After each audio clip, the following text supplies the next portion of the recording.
बदन राजा बिगड़त मन राजा रातिया के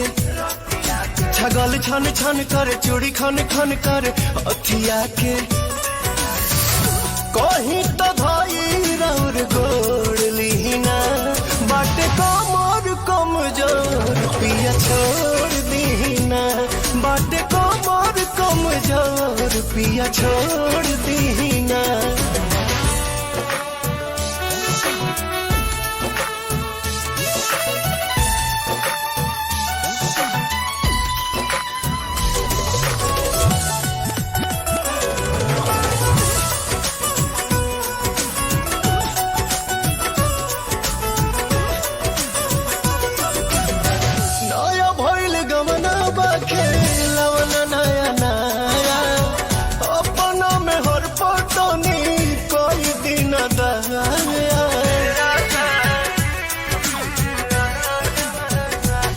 सच कहीं हमार पीड़ा पिया बढ़ल जाता जी जिद खानी और जी दूजे अड़ल जाता जी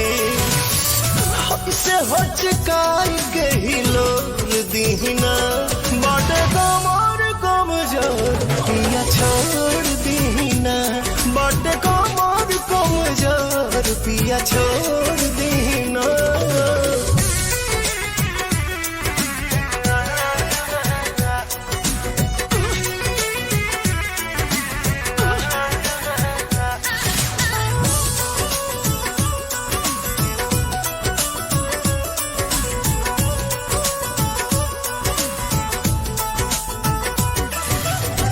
लाल लाल कोई दिहनी गोर मोर बदन के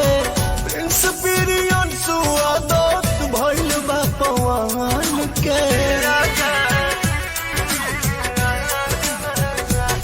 धरी धीर काल पीर भेंट होई पिया भले सन डी परेशान में न धोई पिया नौसों में न जोक देना खोर दीना बाटे कमर कमजोर पिया छोड़ दीना बाटे कमर कमजोर पिया छोड़